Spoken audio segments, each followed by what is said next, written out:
Well, hello, friends. Mark Holmes here, and as always, I want to thank you all for watching, commenting, subscribing, and being part of the Joe Boost Sports Report. Without you guys, as well as you ladies, you know that this literally does not work. It was a rough night for our Cowboys. Injuries finally caught up to the Dallas Cowboys. Injuries have caught up to me a long time ago. That's why my ass is broke down as it is right now.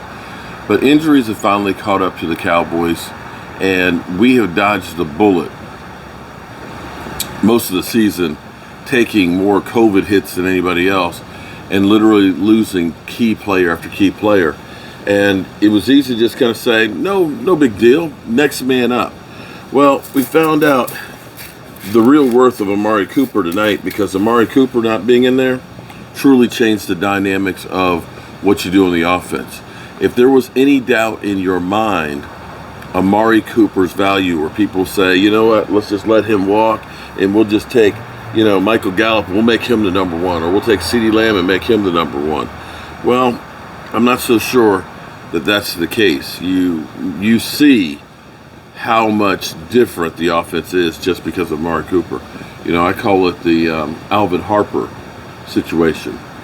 Alvin Harper looked great when he had Michael Irving and crew, but without him, when he had to be the guy, it wasn't the same. Dak said that he's talked to CD, and CD said he'll be fine. We assume that he was out with a concussion, and if that is with concussion protocol, I don't know that he would be able to play by Thursday or not.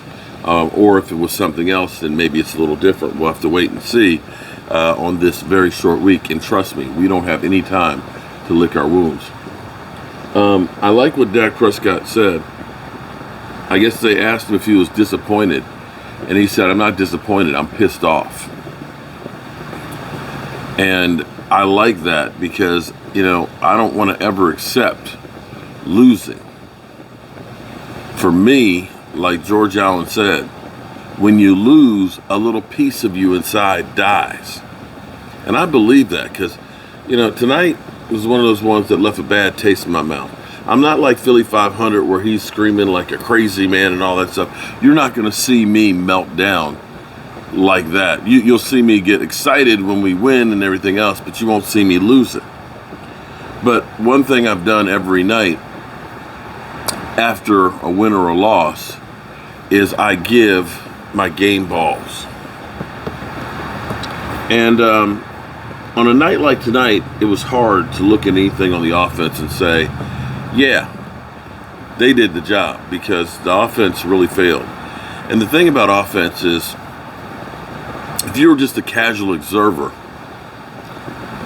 then you'll just look and say, if the team was bad, it's just the quarterback, without actually looking at the offensive line. Or people will look and say, Zeke ain't running good tonight. Well, without looking to see, is there holes for him to run through?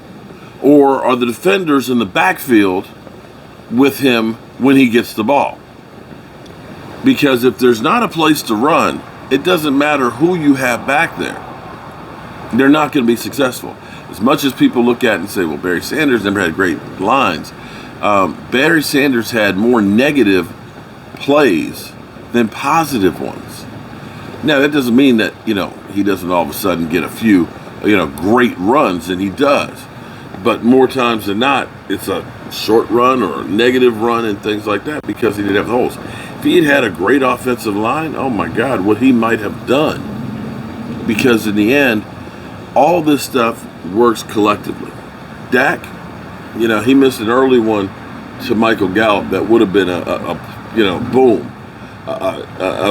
game-opening pass that would have definitely done some damage.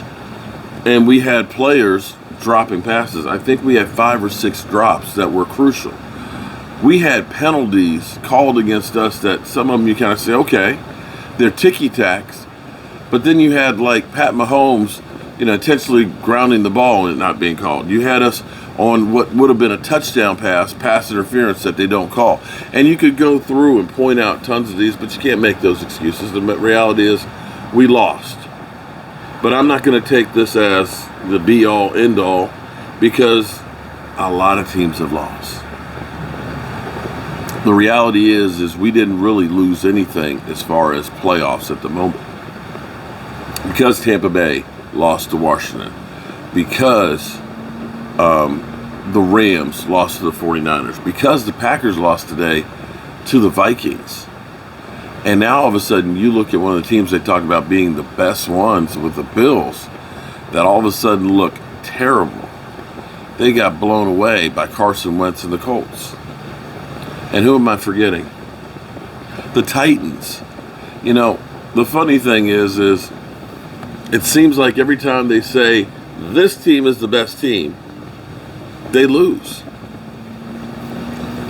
We were just talking about Green Bay being the top dog, and they go play against Carson Wentz and lose.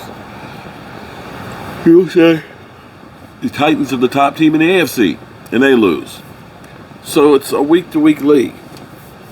And hopefully we can get our shit together. So now, game ball. Lost in this loss will be the history that you are witnessing right now. Micah Parsons. Micah Parsons has 9 sacks as a rookie who was drafted as a linebacker, but is playing sometimes edge rusher out of necessity. 9 sacks. Last year, DeMarcus Lawrence had 6.5 sacks. The year before, D-Law had 5 sacks. The year before that, he had 10, and the year before that, he had 14.5. Other than that, it was 0, no, 1, and 8.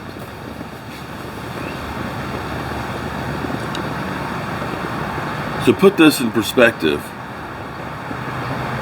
with the 10 games that he's played, he's got 9 sacks, which ties the Dallas Cowboys rookie record of sacks that DeMarcus Ware has, which took a whole season. Bro, ladies, that's rarefied air. You can see Micah Parsons with that strip sack fumble, forced fumble. I believe that's 2 forced fumbles on the season along with the 9 sacks. I don't have the exact number on tackles, but I know it was at least 4 tackles. He's somewhere north of 64 tackles on the season. What's crazy is this, you know, as I was talking to the guys on the live stream, I said, if you took right now all of Chase Young's numbers from last year, where he was Rookie Defensive Player of the Year, right now in every category, as of tonight, with those sacks, because he was a sack and a half behind him, Micah Parsons beats every statistic that Chase Young had last year. And so my guy said, well, yeah, but he's a linebacker too. Well, okay, true. But let me say this.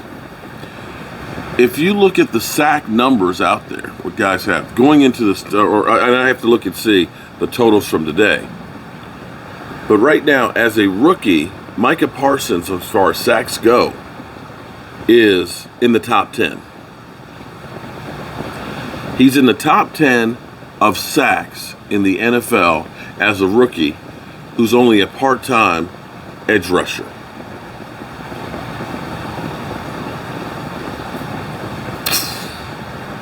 Okay, so when you talk about the tackles, where he's on pace for over 100 tackles and over 89 solo tackles,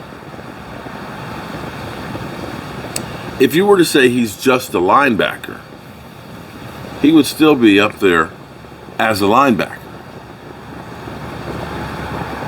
So you could just say, well, we'll count your numbers as a linebacker and you're still one of the better linebackers.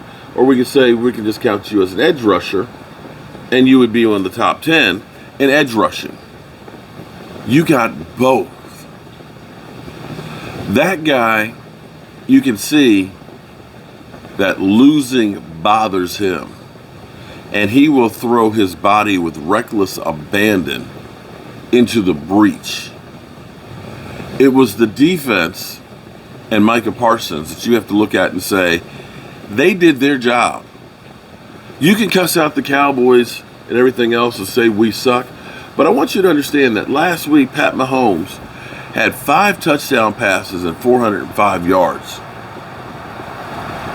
You held Pat Mahomes to 0 touchdown passes, under 300 yards, and forced 2 takeaways from him, and only gave up 19 points. For your defense, a defense that was giving up 36 points the first half of the season, I'd say that that's a win. Tyreek Hill did not get 100 yards. The defense did enough to win. Unfortunately, with all of the changes on the offense, just isn't enough. But you should feel good about what that defense was able to do, especially knowing that you may be getting DeMarcus Lawrence back this week,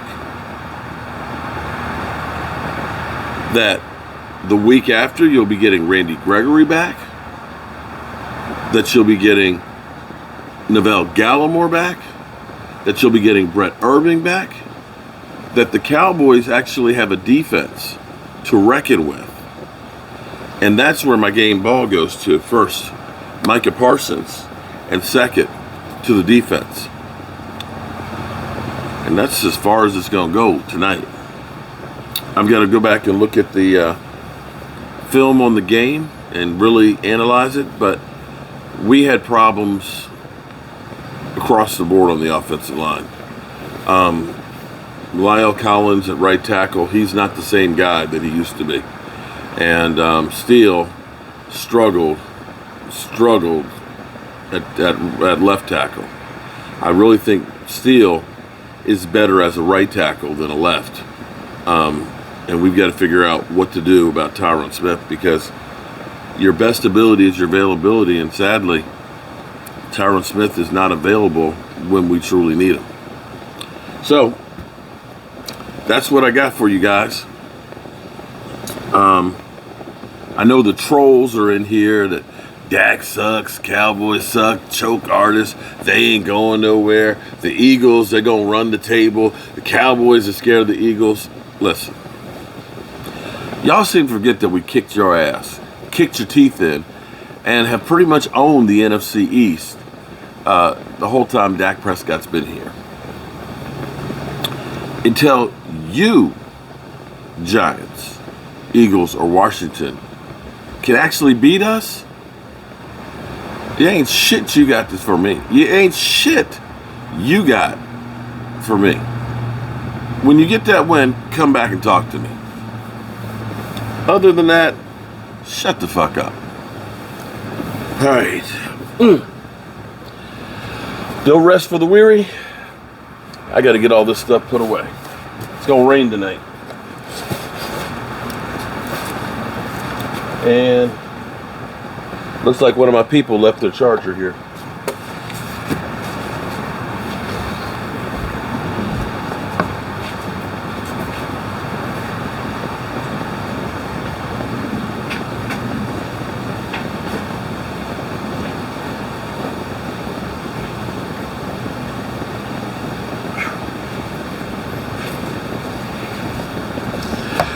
Have a great night, folks. And God willing, I'll see you tomorrow.